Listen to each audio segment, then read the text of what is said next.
Assalamualaikum warahmatullahi taala wabarakatuh. Salam sejahtera buat kita semua. Rahayu. Assalamualaikum Sultan Sepuh. Waalaikumsalam warahmatullahi wabarakatuh. Tamu kita hari ini adalah Sultan Sepuh Zainuddin II Arya Natareja, Sultan yang dikenal sebagai pendobrak sejarah peteng Keraton Kesepuhan Cirebon. Jadi berbicara masalah sultan-sultan di Republik ini, kita harus memahami betul konteksnya bahwa NKRI ini saham terbesarnya adalah para raja, para sultan, para pangeran. Itu yang harus diketahui. Nah, Presidensial Institute kali ini menghadirkan Sultan Sepuh dari Cirebon yang belum lama dilantik ya, Sultan ya. Iya. Sehat selalu ya, Sultan. Alhamdulillah. Alhamdulillah. Nah, Sultan. Ya. Ini kan saya melihat bahwa kesultanan di Indonesia itu kan sangat banyak sebenarnya, dan itu luar biasa kontribusinya terhadap berdirinya negara Kesatuan Republik Indonesia. Artinya para raja, para sultan, para pangeran inilah yang sejatinya pendobrak atau pemegang saham yang sah terhadap kedaulatan negara Republik Indonesia. Nah, bagaimana menurut Sultan, apa yang dirasakan saat ini terhadap suasana kebangsaan? Ya, barangkali Sultan mewakili sedikit dari sekian banyak sultan yang juga mungkin jengah melihat kondisi bangsa kita saat ini. Ya, terima kasih Bang Aminuddin atas waktunya, dan juga selamat datang kepada seluruh bangsa Indonesia. Jadi memang ini yang menjadi sebuah permasalahan ya, dan juga sebuah kegalauan lah kalau dibilang sekarang, di mana para raja dan sultan ini saat ini ditempatkan pada posisi sebagai ikon budaya saja. Ya.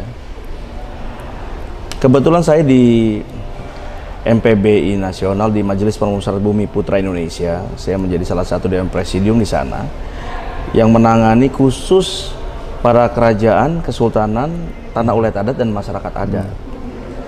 Penting bagi kami di MPBI ini bagaimana pribumi menjadi tuan rumah di negerinya sendiri. Ya. Nah, 5 tahun kurang lebihnya dalam perjalanan saya di komunitas Raja-Raja Nusantara, dan juga 10 tahun saya membawa bendera Santana Kesultanan Cirebon. Sebelum saya ketua Buhun Pemangku Adat tertinggi Nusantara, Santana Kesultanan Cirebon. Jadi seluruh zuriat Kanjeng Sinun dan Pangeran Cakrabon itu di bawah saya. Nah, saat ini yang menjadi permasalahan yang terjadi mengenai para raja dan sultan, notabene mereka ini adalah kan komisaris ya, komisaris dari negeri ini. Betul. Suka dan tidak suka, Republik kita ini harus mengakui keberadaan para raja dan sultan. Ya, saat ini saya sudah memposisikan dan sudah diangkat menjadi seorang sultan, di mana Sultan Sepuh di Keraton Kesepuhan ini mempunyai sebuah andil dan peran yang sangat penting, bagaimana kita bersama-sama mengembalikan kembali yang namanya jati diri bangsa ini. Karena para raja dan sultan ini merupakan salah satu jati diri yang tidak bisa dihilangkan ataupun dilepas dari negeri ini. Begitu Bang Aminuddin. Jadi miris sekali ketika kami hanya difokuskan untuk mengurusi hal-hal yang menurut kami itu sudah ada generasi muda ataupun putra bangsa kita yang memang menangani hal itu, mengenai seni budaya ya. Kita hanya sebagai yang mencoba untuk mengakomodir ya para seniman dan budayawan agar mereka bisa mempertahankan, seolah-olah hanya pelengkap saja gitu ya. Perannya. Dan inilah yang saya berpikir bahwa para raja dan sultan ini harusnya diberikan peran sama-sama bersama Republik ini, bagaimana bisa berpikir mesejahterakan bangsa ini. Karena bagaimanapun juga yang menjadi rakyat bangsa Indonesia saat ini merupakan masyarakat adat bagian dari kerajaan dan kesultanan. Ya. Ya. Itu yang saya pikir, ayolah para raja dan sultan sudah mulai bangkit saat ini, kembali kepada fitrahnya sebagai raja, sebagai sultan, sebagai pemimpin dari masyarakat adat di wilayahnya masing-masing. Concern menata kembali sebuah tatanan, menata kembali sebuah unggah-ungguh, di mana masyarakat adat ini mereka merasa nyaman dan terlindungi dengan adanya sosok raja dan sultan. Kalau kita tarik Kesultanan Cirebon ini dalam hal ini Kasepuhan, itu kan erat kaitannya dengan Mataram Islam ya. Iya, betul. Mataram Islam, Demak. Betul. Ya, betul. itu tidak bisa dihilangkan dari posisi. Nah, kita lihat misalnya ketika serangan umum 1 Maret itu kan yang sejatinya yang berperan itu kan sebenarnya Sultan Hamengkubuwono IX yang memerintahkan kepada Panglima Jenderal Soeharto, Panglima Besar Pak Sudirman, dan Pak Dirman kemudian memerintahkan Pak Harto dalam hal ini sebagai komandan lapangan lah, kira-kira begitu. Ini kan kembali lagi bahwa Sultan memegang peran yang sangat strategis dalam memerdekakan, dalam berjuang meneguhkan nilai-nilai keindonesiaan. Kira-kira pandangan Sultan Kasepuhan gimana nih? Apa peran sekarang terhadap peran-peran keraton ya yang sekarang ini terhadap peneguhan nilai-nilai kebudayaan di negeri kita? Iya. Seringkali saya sampaikan di saat pertemuan para raja-raja Nusantara ya, baik dalam sebuah organisasi, baik di acara di Mendagri waktu itu, di mana dalam perjuangan saya selalu concern meminta kepada pemerintah agar dibuatkan regulasi undang-undang khusus untuk para raja dan sultan. Jangan hanya diskupkan pada undang-undang kebudayaan saja pasal 5, di mana para raja dan sultan harus ditempatkan kepada porsi yang baik dengan kedudukan yang baik, yang mulia. Karena para raja dan sultan ini merupakan komisaris dari negeri ini, bukan bawahan. Apa yang dipakai oleh negeri ini saat ini, oleh negara ini, dari seluruh asetnya, tanah-tanahnya, itu merupakan pemiliknya para kerajaan dan kesultanan dulu, kan gitu. Artinya pemerintah sekarang boleh dikatakan hadiah terbesar kan daripada para raja, para sultan itu kan? Betul sekali. Ya, harusnya sebagai yang diberikan kepercayaan ya oleh para raja dan juga kesultanan dan juga para sultan waktu itu, harusnya feedback baliknya ikut memikirkan kami kan gitu. Bagaimana kami harus hidup. Kami ini mempunyai satu turunan, kedua keluarga dan juga zuriah dan juga masyarakat, di mana semuanya merupakan titipan dari para leluhur kami untuk bisa disejahterakan dan dimuliakan. Kalau kondisinya saat ini, seluruh aset kami semuanya di-HGU-kan, dikelola oleh pemerintah, kami cuma hanya bisa menonton saja tanpa kami harus bisa menikmati. Bahkan yang lebih tragis lagi, itu wilayah kami, contoh misalnya sebuah tambang, kami cuma hanya bisa menonton dan melihat itu tanah leluhur kami dikeruk dengan kuota yang sangat luar biasa, lalu hasilnya itu mereka nikmati, kami cuma bisa melihat dan menonton. Dan kesultanan nggak dapat apa-apa. Nggak dapat apa-apa.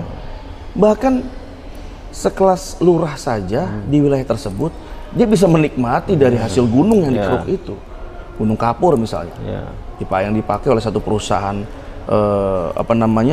perusahaan semen. Di mana lurahnya saja masih bisa menikmati, sedang kita pemilik lahan hanya cuma bisa menonton dan debunya saja. Apa nggak ada kebijakan atau kebijakan pusat atau daerah tentang atau undang-undang? Nah itu dia yang menaungi itu. Ini yang saya sayangkan. Kenapa sih gitu loh? Republik ini sedikit saja melihat para raja dan sultan ini bagaimana mereka harus hidup dan bagaimana para raja dan sultan ini berperan penting bersama-sama Republik, bersinergi untuk bisa menyentuh masyarakat secara bersamaan. Buatkanlah regulasi undang-undang khusus mengenai para raja dan sultan. Kalau dulu kita masih bisa ditempatkan di DPA, di MPR ya, ada utusan golongan. Betul. Tetapi sekarang sudah hilang sekali hak kami. Jadi kami cuma dikembalikan kepada Undang-Undang Kebudayaan saja, pasal 5. Iya. Nah, itu artinya para sultan, para raja ada keinginan untuk mengembalikan kepada Undang-Undang Dasar 45 yang asli begitu? Betul. Jadi itu harapan kami. Ya kalau dengan Undang-Undang 45 yang asli, kita masih sedikit dihargai lah. Di situ ada utusan golongan itu ya. Gitu, dari para kerajaan itu ada di sana. Wilayah ataupun kursi eksklusif lah, ya kan gitu. Perannya dan di MPR ini waktu itu kan adalah salah satu majelis tertinggi kan, ya gitu. Nah, ketika sekarang kursi kami dihilangkan, hak kami dihilangkan, kemana kami harus menyuarakan? Ya. Lagi-lagi kami diarahkan kepada bagian kebudayaan, kesenian, pariwisata gitu loh. Ya.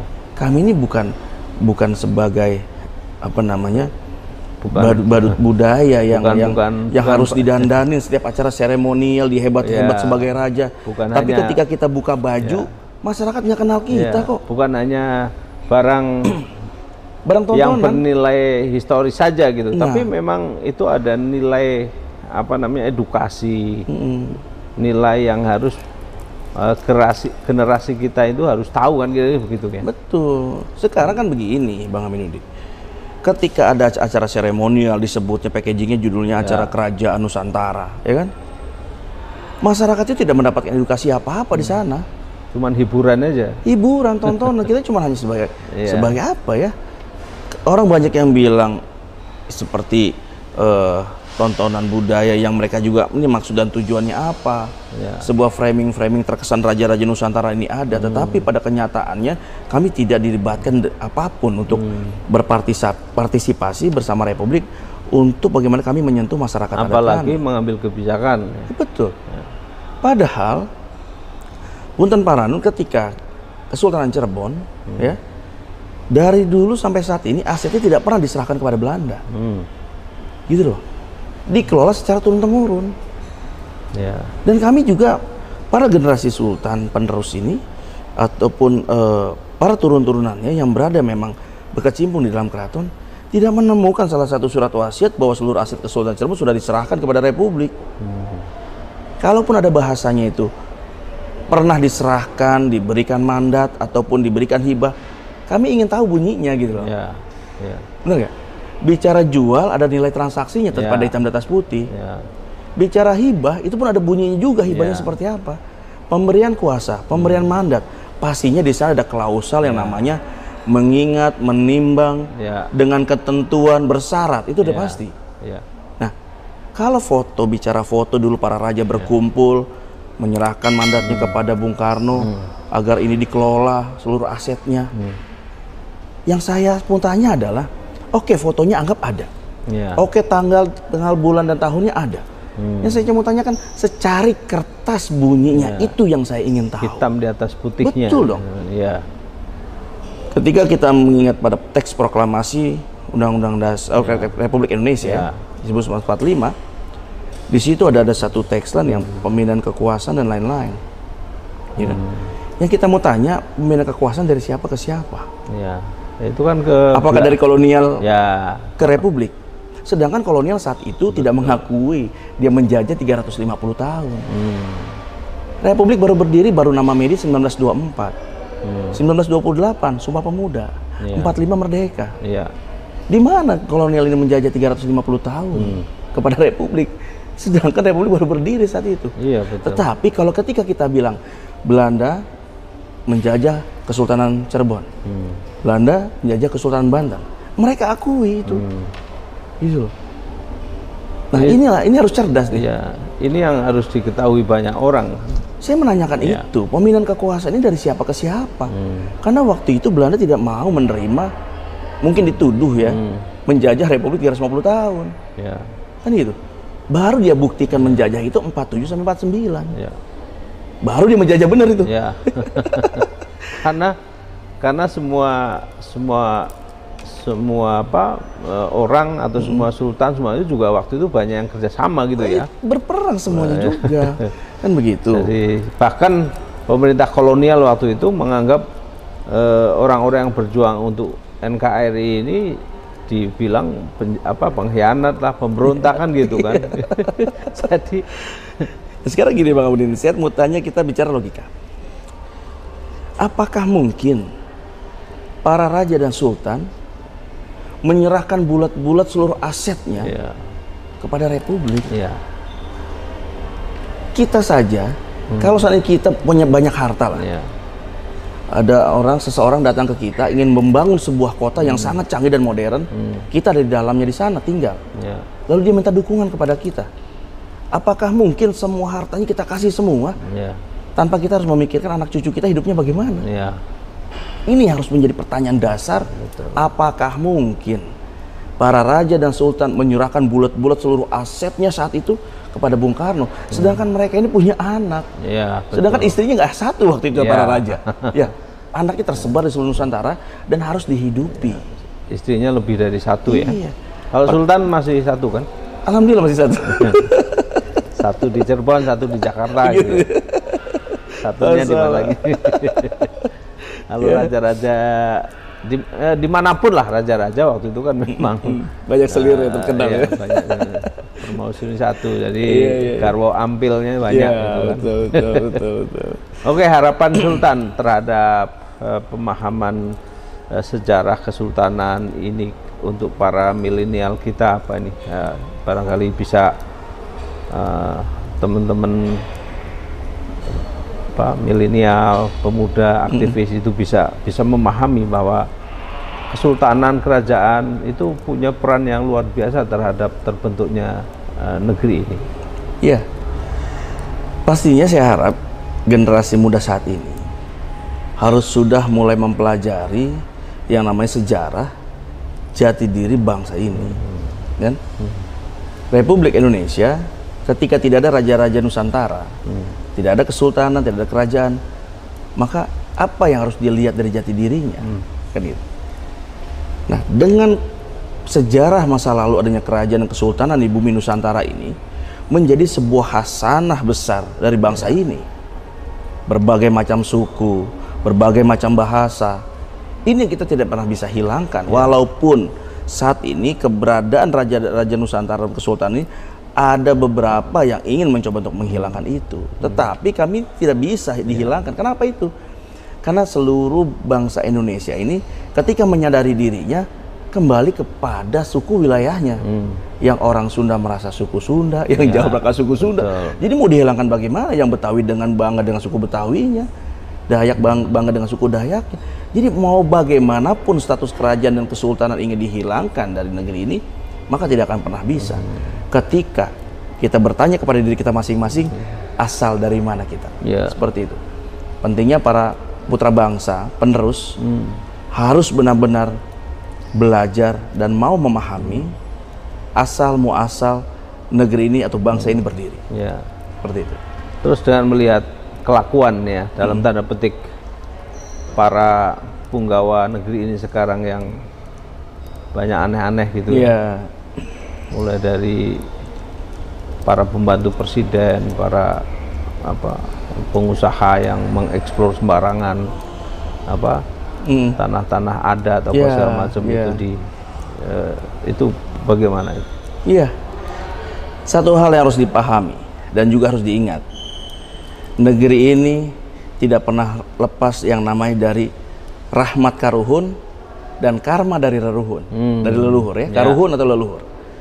Jadi ketika ini haknya rakyat, ketika ini haknya masyarakat, haknya adat, coba untuk difungsi alihkan, dirubah kepemilikannya, yang tadinya punya masyarakat adat dikelola oleh masyarakat adat untuk hidup, lalu dengan satu obsesi dan kepentingan yang disebut tanda kutip adalah negara, dan lalu menzolimi masyarakat adat yang selama ini mengelola tanah-tanah adat tersebut, ini merupakan suatu kejahatan sangat luar biasa.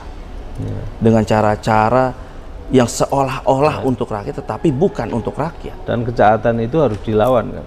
Harus. Karena apa? Karena yang kita pikirkan para raja dan sultan, kita tidak berpolitik para raja dan sultan. Saat ini makanya saya mungkin di Cirebon yang berpikir pentingnya peran para raja dan sultan Nusantara ini untuk kembali menegakkan marwahnya leluhurnya masing-masing, lalu berjuang untuk masyarakat adatnya.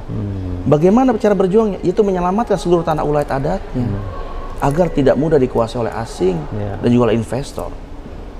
Seyogyanya seharusnya Republik ini menyadari ketika ada lahan-lahan adat, lahan-lahan di bumi Nusantara ini harusnya dilihat historinya. Jangan main asal di HGU-kan saja. Di sana ada haknya para raja dan sultan dan keluarganya dan juga masyarakat adatnya. Harus dipikirkan dengan seksama bagaimana mereka hidup. Jangan main sikat, main terabas saja. Ini karma ini akan jatuh kepada mereka-mereka yang zolim kepada tanah-tanah kerajaan dan kesultanan. Kami ini tidak mau berpikir untuk menjadi gubernur, berpikir menjadi anggota dewan, berpikir apalagi menjadi seorang presiden. Kami ini sudah raja, sudah sultan, makom kami di atas dari segala itu. Pemikiran kami adalah seluruh para raja dan sultan harus menjadi sebagai negarawan, karena dulu sebuah negara yang berdaulat. Contoh Kesultanan Cirebon. Kesultanan Cirebon merupakan negara yang berdaulat, besar wilayahnya. Kita lihat ke atasnya Pajajaran. Bagaimana wilayahnya sampai Afrika Madagaskar. Ini sebuah wilayah yang sangat luas kan begitu. Dan pola-pola pikir kami ini ada pola pikir negarawan sebenarnya. Fungsinya ketika Republik bisa mensinergikan kami, bersinergi bersama, ini sangat cantik sekali negeri ini. Ketika ada sebuah ketimpangan kesejahteraan, ketimpangan ekonomi, kami para sultan ketika kami diberikan haknya, seluruh aset kami diberikan royalti fee kepada kami, kan begitu. Kami pun sama dengan Republik bisa mensejahterakan masyarakat adat kami tanpa harus diminta. Tanpa masyarakat adat itu harus mengajukan proposal kepada kami. Kami melihat ada sebuah ketimpangan ekonomi, ketimpangan kesejahteraan, kami bisa mengisi bersama. Sebenarnya itu. Ini yang saya mau. Kemunculan kami, mobil khusus perjuangan saya, bukan untuk merdeka, tetapi mengetuk kepada Republik, ayo dong duduk bersama-sama. Ajak saya bicara. Bagaimana kita mempunyai rumusan untuk bersama-sama memakmurkan negeri ini, mobil khusus masyarakat adat kami. Karena yang disebut masyarakat bangsa atau negara ini adalah bagian dari masyarakat adat kami yang kami tidak bisa lepas secara fitrahnya. Nah inilah yang kami mau, ya kan? Jangan sampai kami akhirnya feedback ke belakang, menelusuri dan menanyakan bagaimana cara proses peralihan dari mulai tanah-tanah kerajaan kepada Republik ini. Kami ingin tahu isinya. Kan begitu. Dalam arti kepastian secara hukumnya, apa bunyinya. Ini yang sering saya tanyakan kepada pemerintah, apa bunyinya. Biar seluruh masyarakat Indonesia tuh paham, oh dulu itu para raja-raja Nusantara memberikan kekuasaannya, memberikan mandatnya dan juga kekuasaan kepada Republik sepenuhnya, seluruh asetnya diberikan. Ini loh bunyinya. Sehingga kami para putra turunan ini dan juga para pelanjut raja dan sultan ini mengetahui pasti lahan yang mana aja sih yang dikasih. Lalu kami hidup yang mana aja yang bisa kami hidupi. Gitu. Nah ini dia. Ini yang menjadi kegalauan kami para raja dan sultan seperti itu. Oke. Baik. Saudara-saudara sekalian, pecinta Presidential Institute, itu tadi bincang-bincang kita singkat padat tapi bernas dengan Sultan Kasepuhan Cirebon, Sultan Sepuh Zainuddin II Arya Natarja. Jadi kalau sultan-sultan raja-raja itu memang namanya panjang-panjang dan susah dia ejaannya. Itu yang generasi kita masih banyak yang tidak tahu. Nah, sejatinya tadi sudah kita sampaikan bahwa kesultanan, kerajaan, para pangeran, para raja, para sultan itu adalah pemegang saham terbesar Republik ini. Dan tadi dikatakan para karuhun, arwah-arwah negeri kita ini diselimuti oleh mereka.